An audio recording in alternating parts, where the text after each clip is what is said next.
Hashtag no sliders. It's what Mo Sabihi tweeted famously, if you saw it on Twitter, just after he finished his 5K test. It must have been a great score because he obviously wanted the world to know he did it on a static, not on sliders. I guess apart from the whole world, he could have been talking to Eric Murray, the Kiwi, who world's number one rower, who, if you look at the Concept 2 website, holds the fastest time, 14:56 for 5K, which of course was a record he set on a static ergo on sliders. So, why didn't Mo tweet the time, you might well ask? And was it a world record? Well, of course, officially we don't know. But there is obviously a culture within the British squad of silence where, apart from the public assessments, they don't say anything about their test results, their assessment results, how people are doing, the training methods. And I guess the notion there, well, it's one of scarcity. It's let's keep it to ourselves, let's keep it in our control. If our opponents know, it may help them and therefore detract from all the hard training we're doing.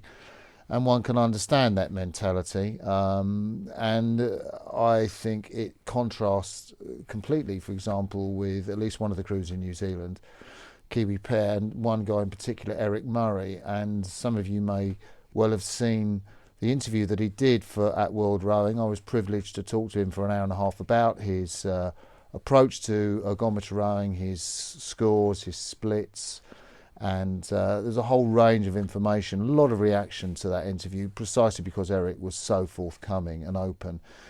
And I generally think he likes the world to know what he's doing, but also I think he has a genuine feeling that this is good for the sport.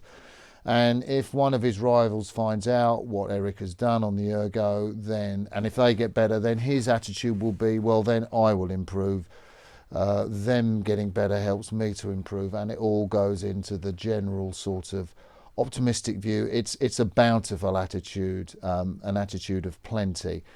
Why is that important in today's sport? Well, of course, rowing is increasingly seen as perhaps an expensive sport. It's increasingly not getting the coverage that it used to. Certainly in Britain, there is no real written press coverage rowing apart from one or two odd features of rowers. Television is here in Britain with the BBC, but for how long?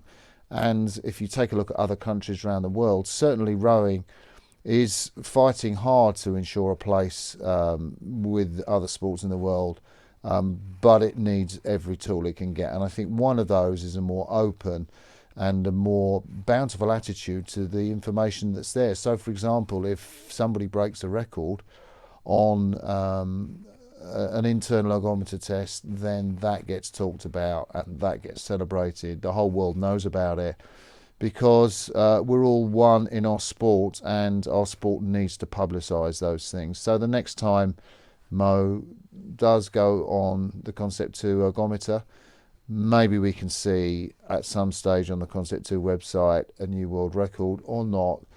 I understand the hashtag no sliders and I get the mentality. Well done on a great test, Mo. Maybe we ought to take a look, I think, as a sport, on our culture of secrecy. That's it. Bye now.